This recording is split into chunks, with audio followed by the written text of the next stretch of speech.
The Flash, Season 8. This is the spoiler review. I have a review on my blog, soundedbettermyhead.com. There's some spoilers in there too, but I try to keep them to a minimum on there. I don't want to go too crazy with them. I end up giving this season a 2.5 out of 5. The Flash is just not that has not been that good of a show in a while. I just kind of watch it. There's occasionally those good episodes, but it's just kind of there at this point. I actually almost just went with a 2 out of 5, but there were a couple twists that I did like a lot. They still didn't go as far with them as they could have to make them more interesting, but it is what it is. What the show's been doing the last couple years is they do what they call graphic novels. They do a string of episodes, usually with like a big bad at the end of it, and then they'll maybe throw some like what they call interludes in there, just like kind of more standalone episodes. And they usually end up doing like 2 or 3 of these graphic novels, and the last one ties just about everything together from the season. This works okay, kind of helps break the season up a little bit, but the first one they did this year was the Armageddon, which they hyped up a lot. It was supposed to be the big crossover this year for the Arrowverse, and first of all, as far as the crossovers go, was just characters kind of popping up and not doing a lot. Like, I think the Atom shows up in like the first episode.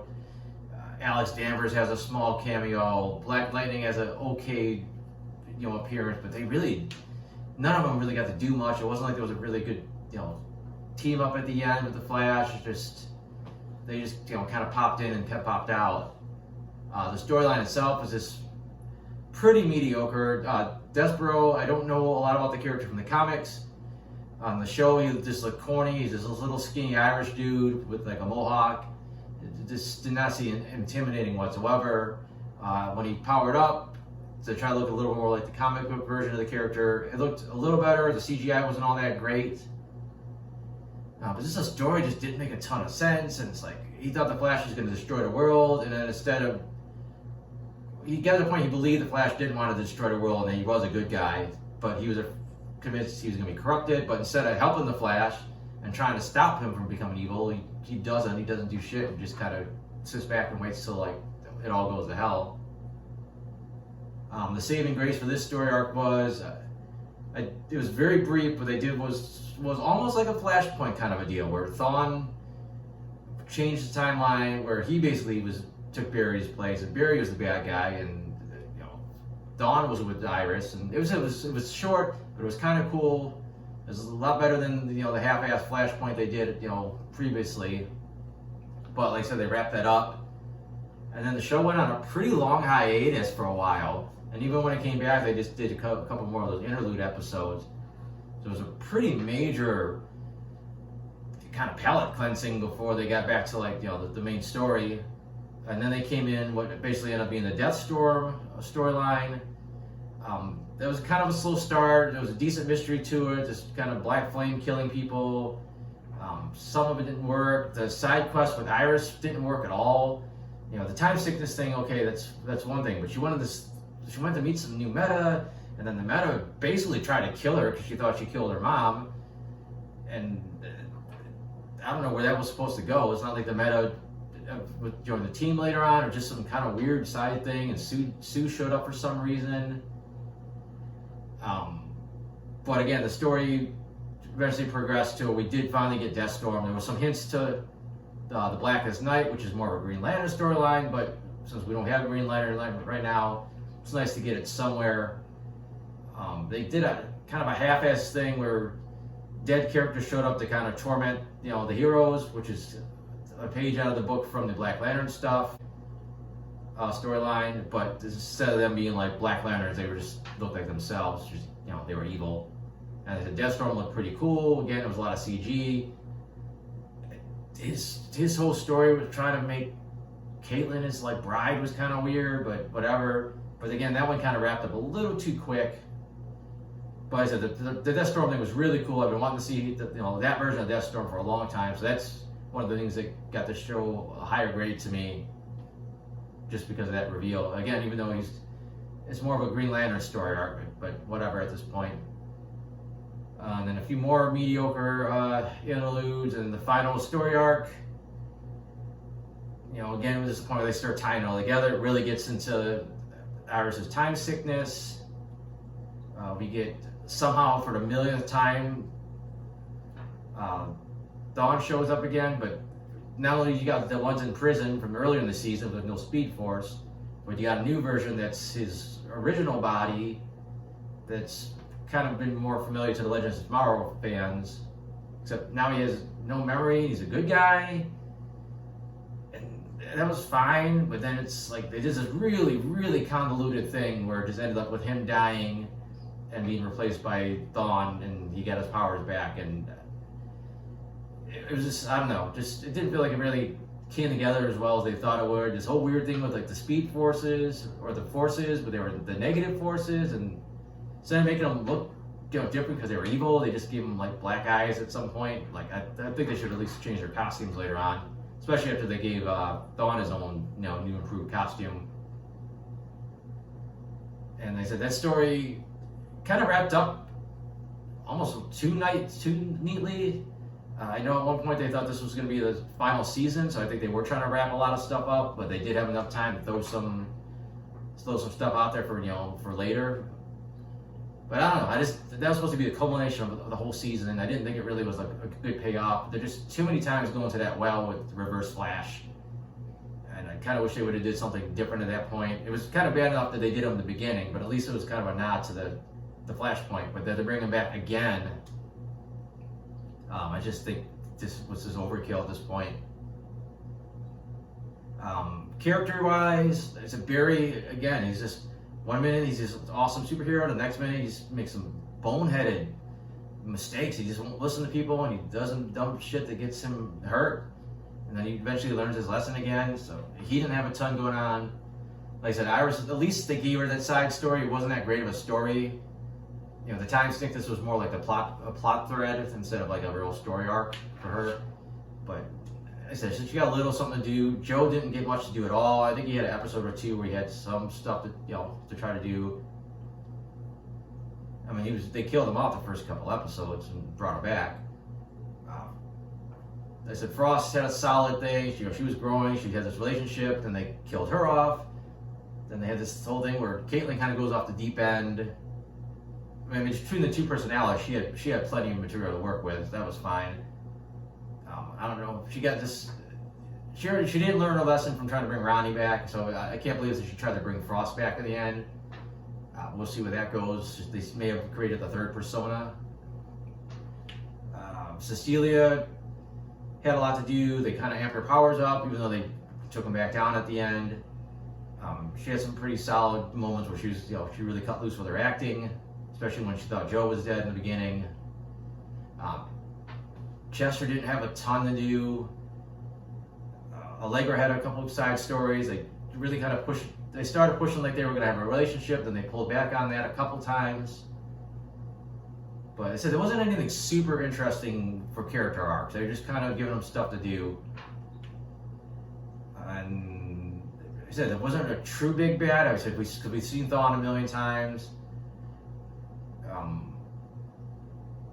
Deathstorm was new, but he was basically in and out once we met him. And like the negative forces weren't anything. I never cared for the regular forces, so the negative evil versions of them weren't even very interesting to me. And I think that's about it for the show. Pretty much go through my notes here, see if anything else that's worth mentioning from the different episodes. First episode. First of all, they did it a lot in the first episode, and they did it quite a few other times during the rest of the season. It's like they tried to set a record to see how many times they could say level up. Like, Barry, you leveled up. This character, you leveled up. We got to level up. This has got to level up. And it's just beating you over the head. And there's a series that's done that in the past, but super blatant this time. Of course, now that Kramer's a meta herself, she's completely flipped the script, and now she's trying to work with metas. Like I said, Ray was in it. Wasn't that much more in the cameo, but there was some cool action scenes, kind of using his powers a little bit more creatively before, a little bit more like an Ant-Man. They brought back the Royal Flush Gang. I think they were from an earlier season, but I don't even remember them.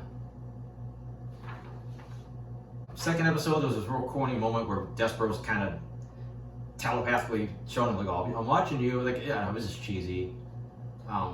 It was super obvious that Zotar was a red herring. Like, there's no way that was like the big bad. It was just a blatant red herring for the audience. It's really weird the way they did it with the way Joe died, because it's like a couple characters would offhand mention something that just didn't make sense, and then Barry didn't react to it because he apparently didn't know that Joe was dead. So just the way they did it was like, wait, what's going on? Episode 4, which is basically their Flashpoint thing, there was some cool stuff. Kind of like Barry trying to be like, he was evil, like he was a reverse Flash, and of course he's way too good of a goody two shoes to like keep the act up, and it was kind of cool seeing him try to do it. Bringing in Ryan Choi as Atom was cool, but they didn't do much with his character besides just kind of having him pop up as a new Atom. It was a little too easy for Barry to convince Iris that he was like a good guy. Like, the timeline's completely changed. Like, Thawne should have been like her lightning rod, but somehow he got through to her. Like, I don't know. I guess you could tell he was sincere, but still, this guy's in her mind's like a mass murderer. They found a way to bring Damien Darhk again for like the millionth time, even though he keeps getting killed off. But at least, this time it's an alternate timeline, so it makes sense. But he pops up again in the finale, just kind of for no reason. Kind of cool seeing Mia turn into a villain against her own will, but she's letting her be like a badass. So it's kind of nice to see that. They did the episode where it was basically Impulse and Nora were back in time, and it was okay. We saw some kind of behind the scenes stuff at the police department, and Joe and Eddie Thawne and some other stuff. Like, there's nothing too crazy. We see how the Royal Flush Gang came together, but like I said, nothing too spectacular. But I think using Eddie here kind of lessened the impact later when they used him for the Deathstorm episodes, because it would have been cool. Like, you hadn't seen them in years, and he pops up as like a ghost or whatever he might be, and I don't know, using him twice in the same season lessens the impact. On that, I didn't think Nora or Impulse were strong enough leads. Like, they just felt like they couldn't carry the show. Like, they could never work taking their own show, I don't think. The whole thing in episode 7 is the Goldface taking over the police department. Again, this is an episode of Barry trying to be creative and use his powers without anyone seeing. Still don't think that him getting out of that bracelet without dying completely gave away that he was a Flash, because he could have easily said, "Oh no, the Flash got me out of there so fast." But whatever. It's not like he was going to tell her anyways that he was really the Flash. Then they had the whole thing with the Black Flame started up, and everyone thought the hotness did it, which again was way too obvious for it to be him. No matter how much evidence they mounted against him, that he wasn't the guy doing it, and that if he was, it was somebody making him. And then this whole thing at the end, he saved the day, but it was like after he almost destroyed the city by accident. But they were like, "Oh, he's a hero now." And then the weird thing where like Chester thought he seen this Black Flame like coming at him, and like it was and then it just ended up being a dream. So it's like, okay, at least it's not entering the Star Labs. And like 10 minutes later, it came in anyways, and I don't know what the point was doing the fake out when they were just going to do it for real, the same episode. There's a halfway decent family interaction we hadn't seen yet, with Frost talking to, I guess, Caitlin's mom, but it's still kind of her mom. Just like I said, we hadn't seen that dynamic yet. It wasn't anything too crazy come out of it, but it was a little something different, I guess. And I thought for sure their mom was going to get killed. Like, it was completely setting up like she's not making out of this alive, and then she did. I thought when Iris made I don't remember the character's name, the new girl with the vanishing powers, when she made her mom disappear, that was a pretty shocking moment. And again, the way the show works, then they started pushing that they were trying to bring back the real Ronnie. But it's like I said, the show, it's nothing, it's too good to be true. It's not going to pan out. For a half a second, it looks like they almost were going to, go legit, but then we got our Deathstorm reveal, which was, like I said, was pretty cool, but you could kind of see it coming with the clues that they dropped. Nothing, we don't get to see a lot, but when Deathstorm was out causing trouble. We really got to see the cops trying to like get their game plan together, like how they're going to help protect the city. And it was a small detail we don't see a lot. When all shit's going down, it's nice to kind of see like, yeah, the cops they're trying to do their thing too. And then Frost getting powered up as Hellfrost. It was fine, nothing special. She took out Deathstorm way too easy. And they've been doing promos for a while for the show that somebody was going to die, and it's became pretty obvious she was like the choice. And then they did this thing they've done it a bunch of times where a character's in bad shape, and then they recuperate. Not just the Flash, but CW's done it a lot, where the characters look like they're at death's door, then it looks like they're going to be okay, and all of a sudden it's like, oh, they died anyways. They did it with the Frost, and we go back with the original Black Canary and Arrow. I'm sure there's some other shows I can't think of off the top of my head, but they've done it like 3 or 4 times across the series. And it's just kind of like, I don't know, just kind of cheesy. It doesn't really, kind of hurts the impact to be like, oh, they're alive. No, they're not. Never mind.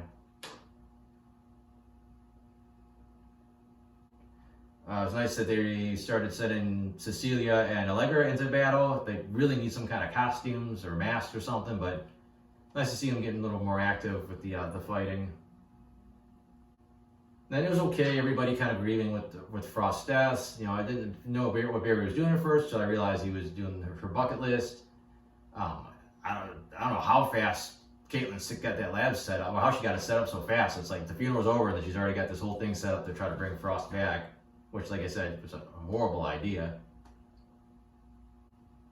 And then they had this thing where Dion was trying to help Iris, and he really didn't do anything that crazy, but for some reason Joe did not trust him at all, and it was really just there to, show that Barry was too desperate to save Iris to see that there was danger. But he wasn't doing anything that made me say, "Wow, this guy is dangerous." Joe's got a point. You got the episode 16 where Barry was hit with something that was making him age. They really half-assed it because it's like instead of trying to put the old man makeup on him and look old for the most part, they were just like, oh no, it's all internal, you can't see it.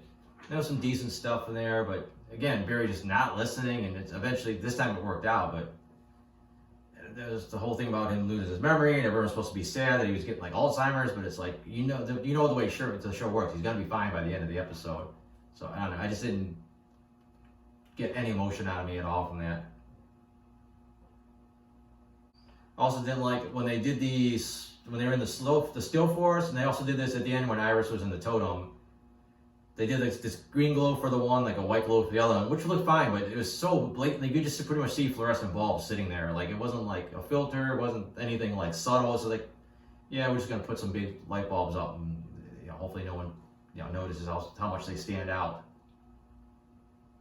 I didn't care for the episode where Allegra and the reporters were all trapped, and they were trying to kill her informant, just because Allegra's just doing so many dumb.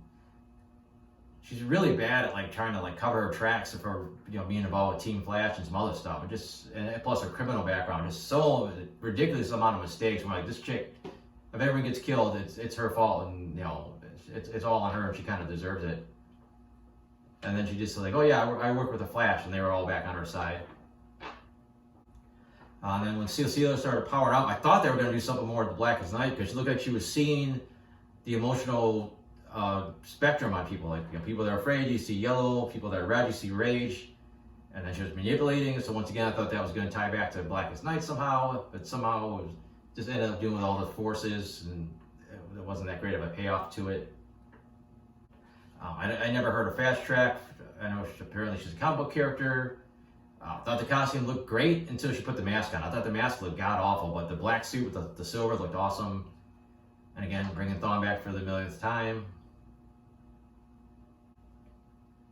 Barry whipped out some crazier powers we hadn't seen him before. Like, he destroyed Caitlin's lab with some kind of lightning storm. He just shot lightning all over the damn place. And then the final episode especially, he's doing like the Emperor Palpatine and shooting electricity directly at Thawne, like trying to kill him.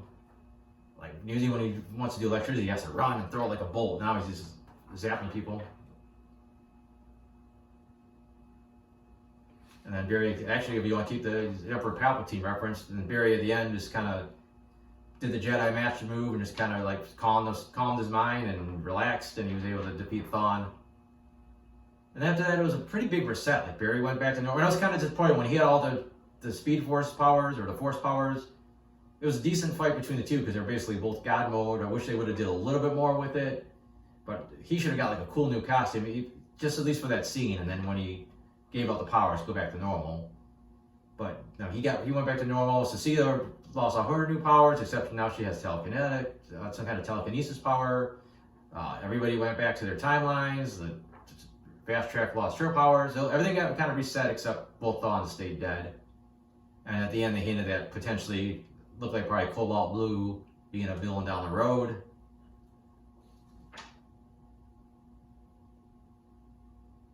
And they said that the thing with the new version of Frost or Caitlin or somebody were about to come out of that little chamber. But I don't know. I said there's probably a lot more I could have talked about. It's really not worth going over this much effort. The show's is okay.